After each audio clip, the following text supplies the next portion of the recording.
Injection ಹಾಕಿಸ್ಕೊ ಬಂದಿರೋ ಮಗುನ ನೀನು. ಇಲ್ಲಿ ಕೆಳಗೆ ನೋವಾಗುತ್ತೆ ಹೇಳಿ ಪಪ್ಪು. ಒಳ್ಳೆಯಮ್ಮ.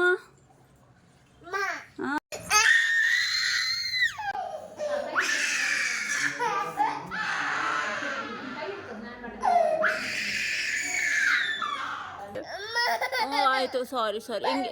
ಸರಿತಾ ಊಟ ಕೊಡೋಣ, ಫೋನ್ ಕೊಡೋಣ. ಅಮ್ಮ ಬೇಡ್ವಾ? ಅಮ್ಮನೂ ಬೇಡ್ವಾ? ಬಿಡು, ಹಂಗಾರೆ ಓಡ್ಸೋಣ ಆಯ್ತಾ. Friends, very good morning, welcome back to my channel. ಇವತ್ತು ಬೆಳಗ್ಗೆಯಿಂದನೇ ವ್ಲಾಗ್ನ ಸ್ಟಾರ್ಟ್ ಮಾಡ್ಕೊತಾ ಇದ್ದೀನಿ. ಏನಂತ ಅಂದರೆ ಇವತ್ತು ಪಾಪುಗೆ 1.5 ವರ್ಷದ್ದು ಇಂಜೆಕ್ಷನ್ ಇದೆ. ಸೊ ಹಾಗಾಗಿ ಬೇಗ ಹಾಸ್ಪಿಟಲ್ಗೆ ಹೋಗಿ ಟೋಕನ್ ತೊಗೊಂಡು ಎಂಟ್ರಿ ಮಾಡಿಸಿ ಇಂಜೆಕ್ಷನ್ ಹಾಕಿಸ್ಬೇಕು.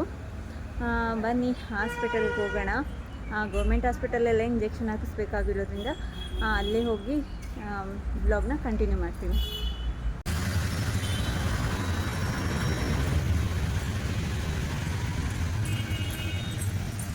ನೋಡಿ,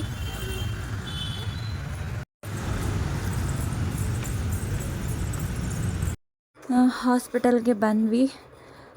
ಪಾಪು ಮಾತ್ರ ಅವಳೇ ಮುಂದೆ ಹೋಗ್ತಾ ಇದ್ದಾಳೆ. ಅವಳಿಗೆ ಏನಕ್ಕೆ ಬಂದಿದ್ದೀವಿ ಅನ್ನೋದೇ ಗೊತ್ತಿಲ್ಲ. ಸುಮ್ಮನೆ ಎಲ್ಲ ಹೊರಗಡೆ ಕರ್ಕೊಂಡು ಬಂದಿದ್ದಾರೆ ಅನ್ನೋ ಥರ ನಾವು ಹೋಗ್ತಾ ಇದ್ಲು. ನಾವು ತಾಯಿ ಕಾರ್ಡ್ ತೊಗೊಂಡು ಲೈನಲ್ಲೇ ನಿಲ್ಲಬೇಕಿತ್ತು.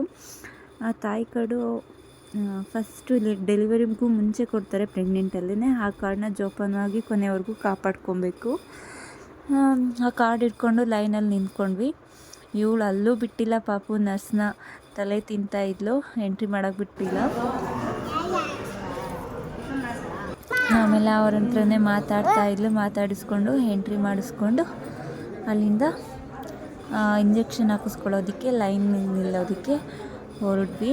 ಅಲ್ಲೂ ಕೂಡ ಇವಳು ಗೊತ್ತಿಲ್ಲ ನನಗೆ ಇಂಜೆಕ್ಷನ್ ಹಾಕ್ತಾರೆ ಅನ್ನೋದು ಗೊತ್ತಿಲ್ಲ. ಸುಮ್ಮನೆ ಆಟ ಆಡಿಕೊಂಡು ಆ ತಾಯಿ ಕಾರ್ಡ್ ಹಿಡ್ಕೊಂಡು ಓಡಾಡ್ತಾ ಇದ್ಲು.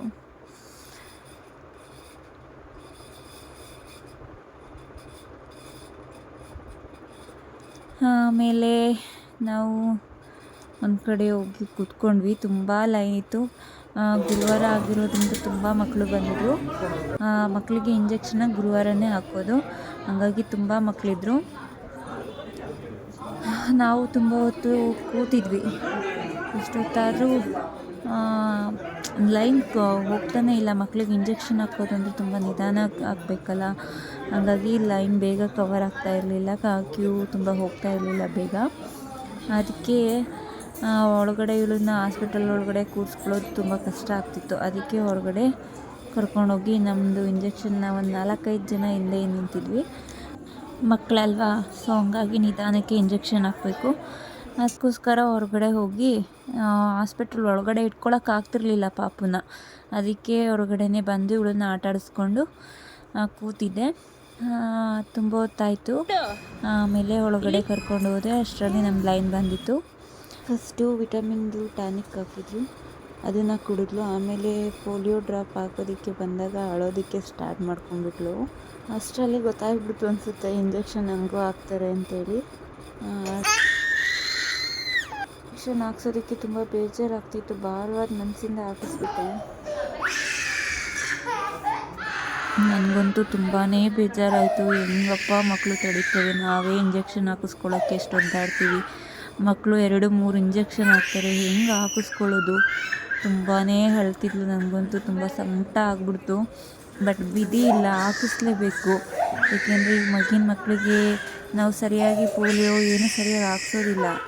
ಹಂಗಾಗಿ ಇಂಜೆಕ್ಷನ್ ಹಾಕ್ಸೋಕ್ಕೆ ಹೋದಾಗ್ಲೇ ಪೋಲಿಯೋ ಡ್ರಾಪ್ಸು ಏನೇನು ಹಾಕಬೇಕು ಅದೆಲ್ಲ ಹಾಕ್ಬಿಡ್ತಾರೆ. ಹಾಗಾಗಿ ಯಾವುದೇ ಇಂಜೆಕ್ಷನ್ ಕೂಡ ಮಿಕ್ಸ್ ಮಾಡಬಾರ್ದು. ಯಾವ್ಯಾವ ಮಂತಲ್ಲಿ ಹಾಕಿಸ್ಬೇಕೋ ಆ ಮಂತಲ್ಲಿ ಇಂಜೆಕ್ಷನ್ ಹಾಕಿಸ್ಲೇಬೇಕು. ಸೊ ಹಂಗಾಗಿ ಎಲ್ಲರೂ ಅಷ್ಟೇ, ಯಾರೂ ಒಂದು ಇಂಜೆಕ್ಷನ್ ಕೂಡ ಮಿಸ್ ಮಾಡಿಸ್ಬೇಡಿ. ಅಮ್ಮ ಬೇಜಾರು ಮಾಡ್ಕೊತಾಯಿತ್ತು. ಒಂದೇ ಒಂದು ಇಂಜೆಕ್ಷನ್ ಮಾಡಿಸ್ಕೊಂಬರ್ಬೇಕು ತಾನೆ, ಯಾವಾಗ ಮಾಡಿಸ್ಕೊಂಡ್ರೆ ತುಂಬ ಹತ್ಲ ಅಂತ ಹೇಳಿ ಅಮ್ಮ ಕೇಳ್ತಾಯಿದ್ರು. ಮನೆಗೆ ಕರ್ಕೊಂಡು ಬಂದ ತಕ್ಷಣ ಹಣ್ಣು ಕೊಟ್ಟು ಸಮಾಧಾನ ಮಾಡಿದೆ. ಆಮೇಲೆ ಸ್ವಲ್ಪ ಹೊತ್ತು ಮಲಗಿಸ್ಬಿಟ್ಟೆ.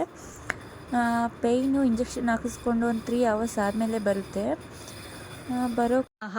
ಇಂಜೆಕ್ಷನ್ ಹಾಕಿಸ್ಕೊ ಬಂದಿರೋ ಮಗುನ ನೀನು. ಇಲ್ಲಿ ಕೆಳಗೆ ನೋವಾಗುತ್ತೆ ಹೇಳಿ ಪಪ್ಪು. ಒಳ್ಳೆಯಮ್ಮ. ಇಲ್ಲಿ ಕೆಳಗಡೆ. ಇಂಜೆಕ್ಷನ್ ಹಾಕಿಸ್ಕೊಂಡಿದ್ಯಾ? ಏನು ಆಟ ಆಡ್ತಿದ್ಯಾ ನೋಡು, ನೋವಾಗಿಲ್ಲ? ಹಾಂ ಜಾಜೋ.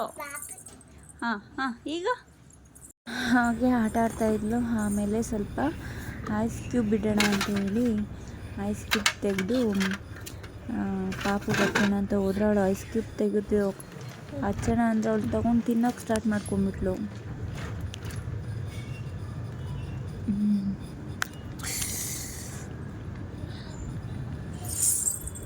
ಎಲ್ಲ ತೋರ್ಸು.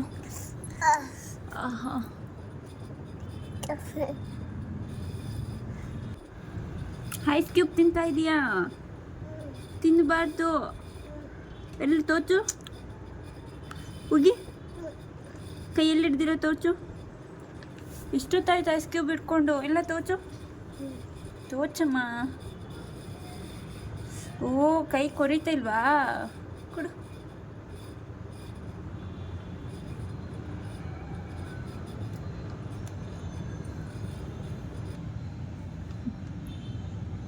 ಎಲ್ಲಿ ಗಾಯ ಚುಚ್ಚಿದ್ದು? ಎಲ್ಲಮ್ಮ ಚುಚ್ಚಿದ್ದು?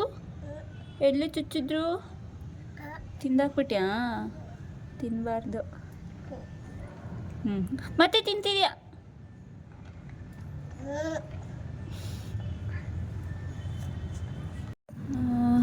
ಐಸ್ ಕ್ಯೂಬ್ ತಿನ್ನೋಣ ಅಂತ ಹೇಳಿ ಇನ್ನೊಂದು ಐಸ್ ಕ್ಯೂಬ್ ತೊಗೊಂಡ್ಬಂದು 2 ಐಸ್ ಕ್ಯೂಬ್ ಕೂಡ ಅವಳೇ ತಿನ್ಕೊಂಡ್ಬಿಟ್ಲು. ಆಮೇಲೆ ಇನ್ನೊಂದು ತೊಗೊಂಡ್ಬಂದು ಇಂಜೆಕ್ಷನ್ ಹಾಕಿರೋ ಪ್ಲೇಸ್ನ ಹುಡುಕಿ ಅಲ್ಲಿಗೆ ಸ್ವಲ್ಪ ಐಸ್ ಕ್ಯೂಬ್ ಇಡ್ತೆ. ಆಮೇಲೆ ನೋವು ಕಾಣಿಸ್ತು ಅನ್ಸುತ್ತೆ.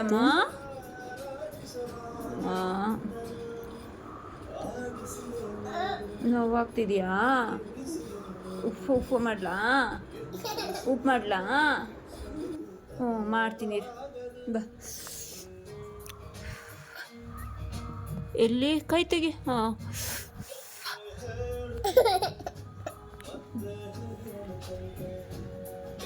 ತುಂಬಾನೇ ಡಲ್ಲಾಗಿ ಕೂತಿದ್ದ ಜಾಗದಲ್ಲೇ ಕೂತಿತ್ತು. ತುಂಬಾನೇ ಬೇಜಾರಾಗ್ತಿತ್ತು ನೋಡೋದಕ್ಕೆ ಅವಳನ್ನಂತೂ. ಆಮೇಲೆ ಅವಳು ಊಟ ಕೂಡ ಏನು ಮಾಡಿರಲಿಲ್ಲ. ಅದಕ್ಕೆ ಅವಳು ಮೊಟ್ಟೆ ತಿಂತಾಳೆ. ಆ ಮೊಟ್ಟೆ ಕೊಡೋಣ ಸ್ವಲ್ಪ ಅಂತೇಳಿ ಮೊಟ್ಟೆ ಬೇಯಿಸ್ಬಿಟ್ಟು ಕೊಟ್ಟೆ ತಿನ್ನೋದಕ್ಕೆ. ಕುಡಿಯೋದಕ್ಕೆ ನೀರು ಕೇಳಿದ್ಲು. ನೀರು ಕೇಳಿಲ್ಲ ಅಂತ ನೀರು ಕೊಟ್ಟರೆ ಅದನ್ನು ಆಟ ಆಡೋಕೆ ಇಟ್ಕೊತಿದ್ದಾಳೆ. ಮೈ ಮೇಲೆಲ್ಲ ಉಯ್ಕೊಂಡು ಚಲ್ಕೊಂಡು ಕೂತಿದ್ಲು. ಮೊಟ್ಟೆನೂ ಸರಿಯಾಗಿ ತಿಂದಿರ. ನೋಡಿ, ನೀರು ಕೊಟ್ಟರೆ ಹೇಗೆ ಮಾಡ್ಕೊತಾ ಇದ್ದಾಳೆ ನೋಡ್ರಿ. ಎಷ್ಟು ಕೀಟ್ಲೆ ಮಾಡ್ತೀನಿ ನೋಡು ಕೂತಿದ್ದ ಜಾಗದಲ್ಲೇ. ಏನದು ಗಲೀಜ? ಪಾಪಗಂತೂ ಇಂಜೆಕ್ಷನ್ ಹಾಕ್ಸಿರೋದಕ್ಕಂತೂ ಕೈಕಾಲು ಕಟ್ಟಾಗ್ತಂಗೆ ಆಗ್ಬಿಟ್ಟಿತ್ತು. ಏನಮ್ಮಂಗೆ ಏನು ಬೇಕು?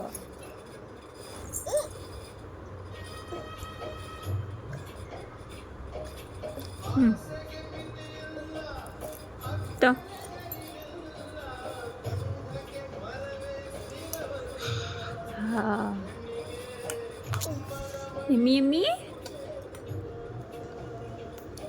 ಸೂಪರ್.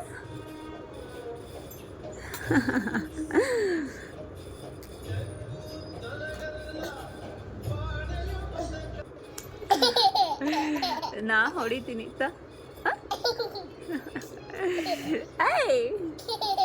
ಅಮಡ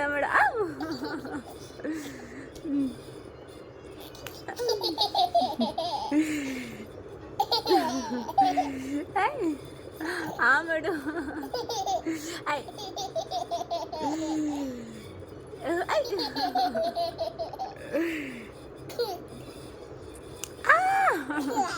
ಹೊಡಿತೀನಿ. ಬಾಯಿಂದ ಉಪ್ಪು ಮಾಡಬಾರ್ದು.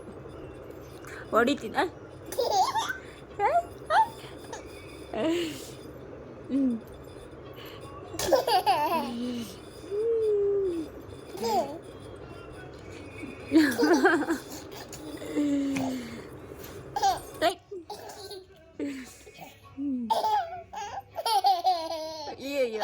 ಅಯ್ಯೋ ಆಯಿತು, ಸಾರಿ ಹಿಂಗೆ. ಸರಿತಾ. ನೋಡಿದ್ರಲ್ಲ ಎಷ್ಟು ನಗ್ತಾ ಇದ್ದಾಳೆ ಅಂತ. ಆ ನಗು ನೋಡಿ ನನಗಂತೂ ತುಂಬ ಅಂದರೆ ತುಂಬಾ ಸಮಾಧಾನ ಆಗ್ತಿತ್ತು. ಏಕೆಂದರೆ ತುಂಬಾ ನೋವು ತಿಂತಾ ಇದ್ದಾಳೆ. ಅವಳಿಗೆ 2 ಇಂಜೆಕ್ಷನ್ ಹಾಕಿದ್ದು ಈಗ. ಆ ಇಂಜೆಕ್ಷನ್ನಿಗೆ ಕಾಲಿಗೆ ಹಾಕಿದ್ದಂತೂ ತುಂಬಾ ನೋವು ಕೊಡ್ತಿತ್ತು. ಆ ಕೈಗೆ ಹಾಕಿದ್ದಕ್ಕೆ ಅಷ್ಟು ನೋವು ಕಾಣಿಸಿಲ್ಲ ಅವಳಿಗೆ. ಅಂದರೆ ತುಂಬ ಚೆನ್ನಾಗಿ ಕೈದು ಮೂಮೆಂಟ್ ಎಲ್ಲ ಮಾಡ್ತಾ ಇದ್ದಾಳೆ. ಹಾಗಾಗಿ ಅವಳಿಗೆ ಕೈಯಲ್ಲಿ ಯಾವುದೇ ಥರದ್ದು ಪೇಯ್ನ್ ಇಲ್ಲ ಅವಳಿಗೆ. ಆದರೆ ಕಾಲಲ್ಲಿ ಹಾಕಿರೋದಂತೂ ತುಂಬಾ ಪೇಯ್ನ್ ಬಂದುಬಿಟ್ಟಿತ್ತು ಅವಳಿಗೆ. ಕಾಲು ಕೂಡ ಸ್ವಲ್ಪನೂ ಅಲುಗಾಡಿಸ್ತಾ ಇರಲಿಲ್ಲ. ಅಷ್ಟು ನೋವಿತ್ತು. ಅಷ್ಟು ನೋವಲ್ಲೂ ಕೂಡ ಅಷ್ಟು ಚೆನ್ನಾಗಿ ನಗ್ತಾ ಇದ್ದಿದ್ದಕ್ಕಂತೂ ನನಗಂತೂ ಮನಸ್ಸು ತುಂಬಿ ಬಂತು, ತೃಪ್ತಿ ಆಯಿತು. ಅವಳಿಗೆ ಆ ಥರ ನಗಿಸ್ತಾ ಇದ್ದರೆ ಮೈಂಡ್ ಡೈವರ್ಟ್ ಮಾಡಿದರೆ ಅವಳಿಗೆ ನೋವು ಗೊತ್ತಾಗಲ್ಲ ಅಂತೇಳಿ ನಾನು ತುಂಬ ನಗಿಸೋದಕ್ಕೆ ಟ್ರೈ ಮಾಡ್ತಿದ್ದೆ. ಆದರೂ ನೋವು ಕೊನೆಯಷ್ಟರೊಳಗೆ ತಡೆಯೋದಕ್ಕಾಗಲೇ ಇಲ್ಲ, ತುಂಬಾ ಹತ್ಬಿಟ್ಲು.